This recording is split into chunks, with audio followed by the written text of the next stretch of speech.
Hi, I'm Artemis Javanshir. And I'm Persis driver. We are the FEZANA Religion Education Committee.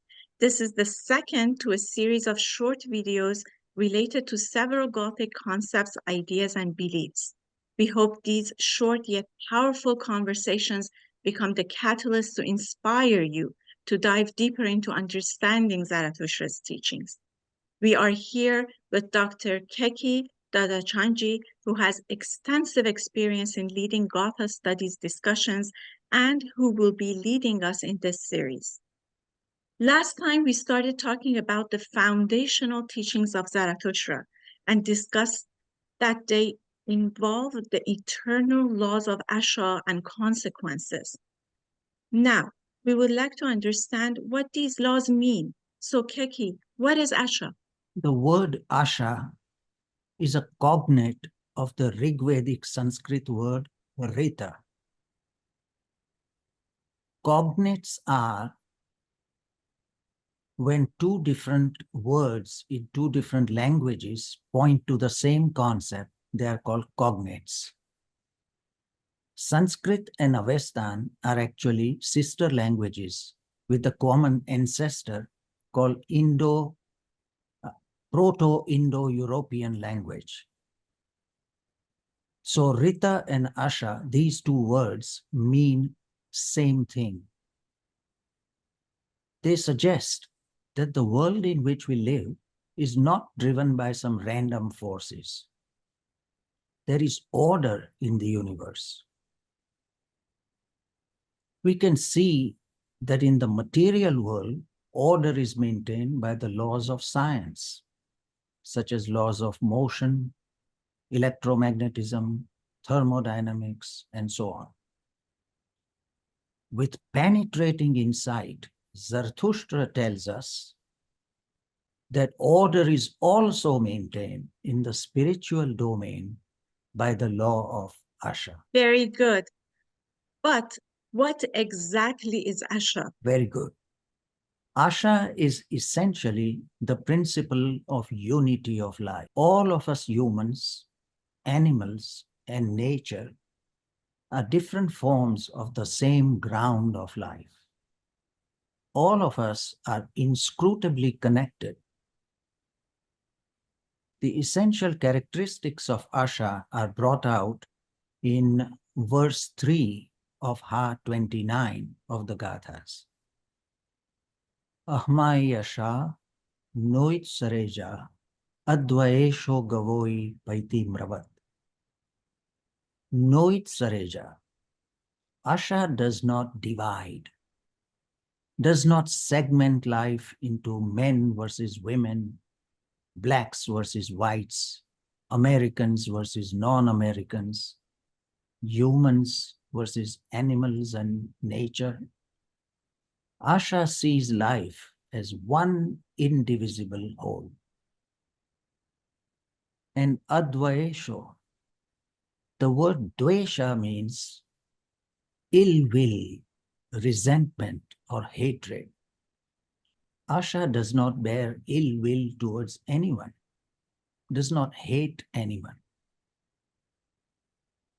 So if all of life is united, connected, then harming any part of it is going to harm the whole and every part of it.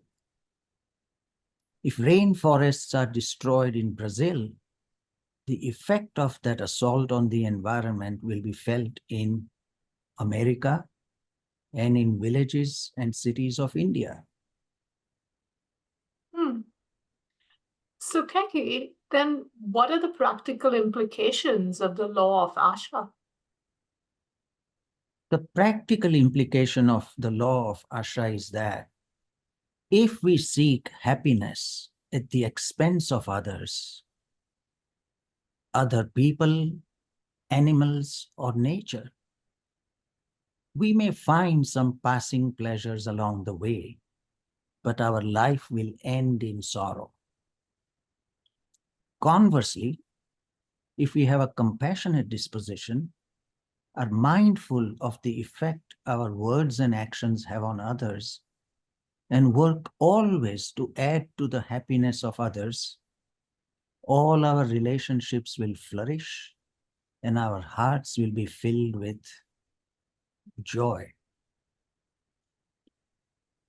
See, the eternal law of Asha is not only recognized by spiritual teachers like Zarathustra, but by poets, scientists, and philosophers. So I would like to share a couple of those examples. The first one is from Albert Einstein, the great scientist. So if I may read,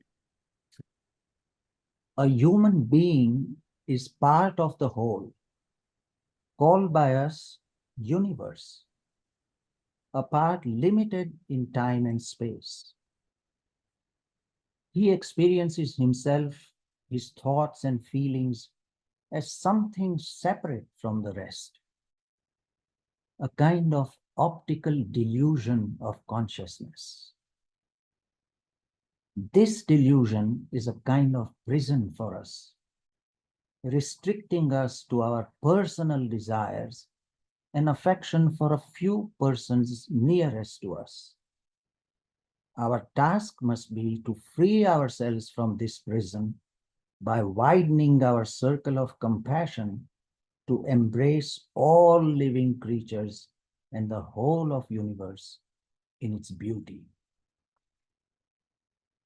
These are the words that only a scientist can use to explain this concept. The second one, I think, is one of the most memorable expressions of this principle of unity of life. And it comes from the mystic poet John Donne. No man is an island, entire of itself. Every man is a piece of a continent, a part of the main. If a clod be washed away by the sea, Europe is the less. Each man's death diminishes me, for I am involved in mankind. Therefore, never send to know for whom the bell tolls. It tolls for thee. Wow, Keki. So the concept of Asha, simple at its core, but has profound implications.